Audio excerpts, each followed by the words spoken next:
Saudari-saudaraku terkasih dalam Tuhan Yesus Kristus, selamat pagi dan berkah dalam. Kita bertemu kembali dalam renungan harian Selasa 8 Oktober 2024. Seperti biasa, kita mendasarkan permenungan kita pada bacaan Ekaristi pagi ini.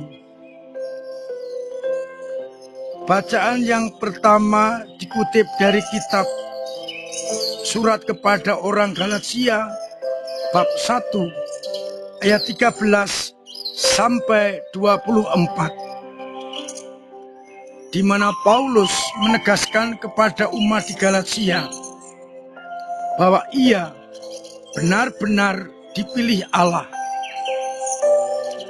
Allah berkenan menyatakan anaknya kepadanya agar dia memberitakan sang anak itu kepada bangsa-bangsa. Ia sejajar dengan para rasul, maka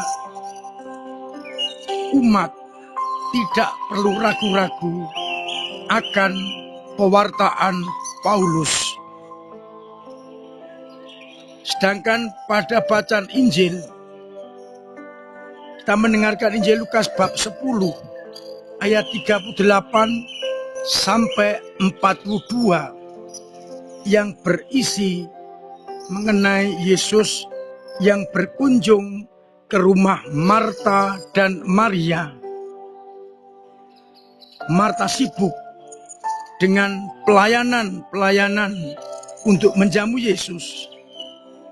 Sedangkan Maria duduk dekat kaki Yesus, mendengarkan sabda-sabdanya. Dan ketika Marta menyuruh Yesus untuk memerintahkan Maria membantu dia, Yesus justru menegaskan, Maria memilih yang terbaik, yang tidak akan diambil daripadanya. Saudari-saudaraku terkasih dalam Kristus, dari bacaan yang pertama, kita mendapatkan pesan yang amat jelas.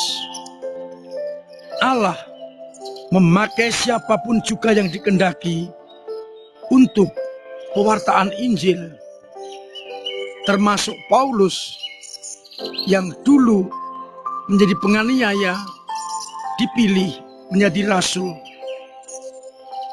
Maka kita tidak perlu ragu-ragu akan pilihan Allah untuk mewartakan kabar sukacita. Kalau Allah menghendaki, semuanya bisa terjadi. Bacaan Injil seringkali kita pertentangkan antara yang kontemplatif dan aktif. Tetapi yang mau dikatakan Yesus adalah soal pilihan yang tepat. Baik pekerjaan Marta maupun Maria harus dikerjakan. Tidak boleh hanya mengerjakan salah satu. Mungkin kesalahan Marta ketika menyuruh Yesus agar saudarinya Maria ikut melayani seperti Marta. Padahal Maria memilih yang terbaik, yakni duduk hening mendengarkan sabda-sabda Yesus. keduanya harus dilakukan agar seimbang. Ambil contoh, apabila ada seorang yang ingin hidup rohaninya baik, sepanjang hari dia hanya di gereja, ke ruang adorasi, kegiatan-kegiatan gereja, tanpa memperhatikan keluarga, ini juga tidak benar.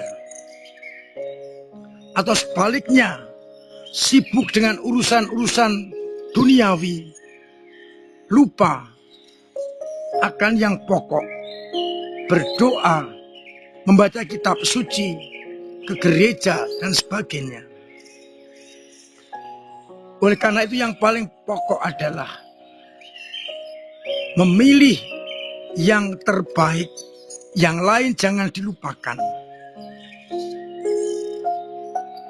Mendengarkan sabda Allah, merenungkan ke Ekaristi, dan doa-doa harus dilakukan. Tetapi kegiatan penunjangnya juga harus dilakukan. Oleh karena itu, keduanya harus berjalan bersama. Tetapi yang utama, yang pokok adalah mencari sesuatu yang ilahi, yang menghasilkan hidup kekal. Seperti yang dilakukan Maria, mendengarkan Yesus, merenungkan dan melaksanakannya. Dengan demikian, kita telah memilih yang terbaik. Tetapi jangan lupa, yang lain jangan ditinggalkan. Saudara terkasih, seringkali kita terjebak pada hanya satu pilihan, ini atau itu.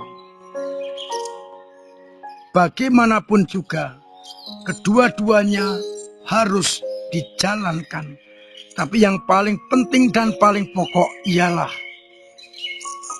duduk hening, mendengarkan sabda Allah, dan tekun melaksanakannya. Kalau itu bisa kita buat, boleh dijanjikan yang kita lakukan untuk duniawi akan termotivasi dari hidup rohani. Dan pekerjaan kita pun akan mengarah kepada perwujudan cinta kasih Allah. Lebih simpel mau saya katakan, seorang pendoa bila ia bekerja akan diwarnai dengan makna rohani. Pekerjaannya lebih berarti. Tapi seorang pekerja yang tanpa doa hanya seperti seorang pekerja biasa yang tidak ada nilainya. Oleh karena itu, hendaknya doa-doa kita, permenungan kita mendukung karya-karya kita. Dan sebaliknya, karya-karya itu menjadi perwujudan atas doa-doa kita, atas sabda-sabda yang kita dengarkan. Sehingga kita benar-benar menjadi manusia rohani yang dikonkretkan di dalam kehidupan yang nyata. Semoga kita semakin mampu mendengarkan sabda Allah, merenungkannya, dan kemudian mewujud nyatakannya dalam hidup yang konkret, yang bisa ditangkap oleh sesama. Tuhan memberkati kita sekalian. Amin. Marilah berdoa. Bapa yang penuh kasih, kami bersyukur atas sabda-Mu yang mengajak kami untuk mendasarkan karya-karya kami pada relasi kami dengan Engkau, dengan sabda-sabda yang kami dengarkan dan kehendak-Mu. biarlah akhirnya hidup kami sungguh diwarnai oleh hidup rohani. Kuatkanlah iman kami yang kadang lemah. Bangkitkan kadang kami jatuh. Dorong kadang kami mandek. Sehingga akhirnya dalam situasi apapun, iman kami bertumbuh, berkembang, dan semakin mendalam.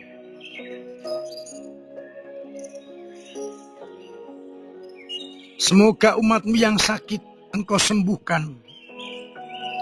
Yang telah meninggal Engkau terima dalam pangkuan-Mu. Yang punya beban berat Engkau ringankan. Yang punya persoalan Engkau bantu untuk mengurai. Yang punya kesulitan ekonomi Engkau bantu untuk mendapatkannya.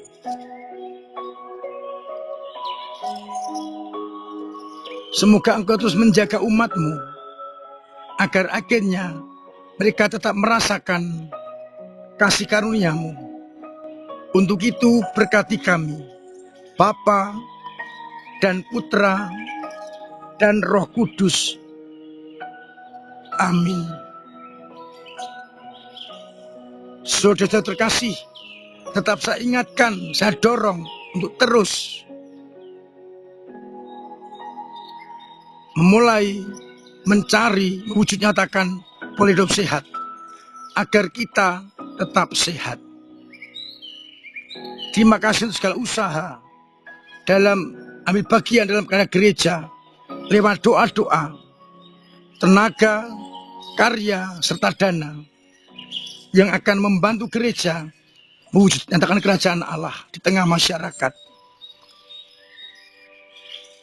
Saya masih tetap mengingatkan amplop misi MSF setelah diisi bisa dimasukkan ke kotak persembahan di gereja sepanjang bulan Oktober.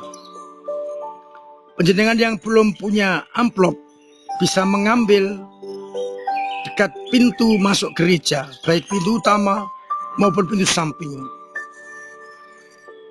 Dana ini sangat diperlukan bagi para misionaris. Sebagai wujud kita, gereja universal, membantu yang berkekurangan. Saya ingatkan untuk berdoa rosari setiap hari pada bulan Oktober ini. Dan kita mulai mengadakan misa lingkungan kembali. Silakan menghadiri misa itu sebagai bentuk kita mendengarkan sabda Allah. Panjenengan yang mau ambil bagian dalam ucapan selamat hari ulang tahun Kabupaten Semarang ditunggu sampai tanggal 10 Oktober. Akhirnya saya mengucapkan selamat pagi, selamat merenungkan, salam sehat, Tuhan memberkati.